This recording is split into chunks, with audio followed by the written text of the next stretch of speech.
தந்தை மகன் தூய ஆவியின் திரியக ஆசீர்வாதம் நம் அனைவரையும் ஆசீர்வித்து காப்பதாக. ஆமேன். கிறிஸ்துவுக்குள் பிரியமான அன்பு இறை மக்களே, இந்த காலை நேர சிந்தனைக்காக நாம் அவர்களுக்கு இட்ட ஆணை நிமித்தம் கடும் கோபம் நம்மேல் வராதபடி நாம் அவர்களை உயிரோடு வைப்போம் என்று இஸ்ரவேலின் கடவுள் சொல்கிறார். கடவுளின் கடும் கோபம் நம்மேல் வராதபடி நாம் அவர்களை உயிரோடு வைப்போம். இஸ்ரவேல் மக்கள் தங்களுடைய விடுதலை பயணத்தை துவங்குகின்ற நாளிலே அவர்கள் பல நிலைகளிலே சந்திக்கப்பட்டு பாதிக்கப்பட்டு அவர்கள் விழுந்து விழுந்து எழுந்தவர்களாக கடந்து வந்த பாதையில் ஆண்டவராகிய கடவுள் யோசுவாவை அவர்களுக்கு தலைவனாக வைத்து நடத்தி கொண்டு வருகிறார். அப்படி நடத்தி கொண்டு வரும் பொழுது யோசுவாவினுடைய ஒவ்வொரு நிலையிலும் அந்த இஸ்ரவேல் மக்களை மன்னித்து அவர்களோடு உடன்படிக்கை செய்கிறார். இன்று அவர்கள் தங்களுடைய ஆயத்தங்களை செய்து வரும் பொழுது அவர்களுக்காக பரிந்து பேசின யோசுவாவாக பார்க்கிறோம். அப்படி சொல்லும் பொழுது அவர்களை அந்த கிபியோனியர்களையும் இவர்களையும் அழிக்க தேடும் பொழுது ஆண்டவராகிய கடவுளுடைய அந்த உடன்படிக்கையை மீறக்கூடாது என்கின்ற உண்மையை, சத்தியத்தை ஆண்டவராகிய கடவுள் சொல்கிறார். யோசுவா சொல்கிறார், அவர்களை நாம் தொடக்கூடாது, கர்த்தர் பேரிலே ஆணையிட்டு கொடுத்திருக்கிறோம்.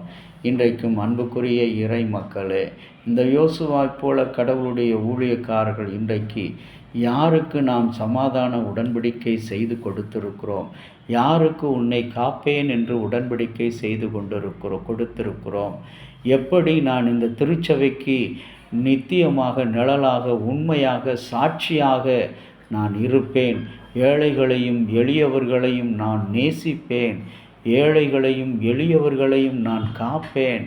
யாரெல்லாம் இன்றைக்கு சமுதாயத்தின் அடித்தட்டில் இருக்கிறார்களோ, குறைந்தவர்கள் என எண்ணப்படுகிறார்களோ, மதிப்பிழந்தவர்கள் என எண்ணப்படுகிறார்களோ, அவர்களை நான் காப்பேன் என்று உறுதிமொழியோடு உடன்படிக்கை செய்து வந்த அன்பு கர்த்தருடைய பிள்ளையே, இன்றைக்கு உன்னுடைய செயல்கள், உன்னுடைய பணிகளில், பொறுப்புகளில் நீ எவ்வாறு செய்து கொண்டிருக்கிறோம்? திருமண வாழ்வை எடுத்துக்கொண்டாலும், அலுவலக பணிகளை எடுத்துக்கொண்டாலும், திருச்சபையினுடைய பங்கெடுத்ததை எடுத்துக்கொண்டாலும், நாம் கொடுத்திருக்கிற வாக்குறுதியை அன்புக்குரிய இறை மக்களே உண்மையாய் காத்து வந்திருக்கிறோமா? அங்கு தெய்வ பயம் எப்படி யோசுவாவுக்கு வெளிப்பட்டது? கடவுளின் கோபம் நம்மீது வராதபடி நாம் இவர்களை ஒன்றும் செய்யக்கூடாது. கடவுளின் கோபத்துக்கு தப்புவிக்கின்ற தேவ பிள்ளைகளாக, தேவ தலைவர்களாக இன்றைக்கு ஒவ்வொருவரும் மாற வேண்டும் என்று கடவுள் அழைக்கிறார். ஆகவே அன்புக்குரிய இறை மக்களே, இந்த வாரத்தின் நிறைவு நாளில் தேவன் நமக்கு கொடுத்திருக்கிற அளவில்லாத அவருடைய கிருபைகளை, நன்மைகளை நினைப்போம். நாம் என்றோ அழிய வேண்டியவர்கள், என்றோ மரித்து போக வேண்டியவர்கள்.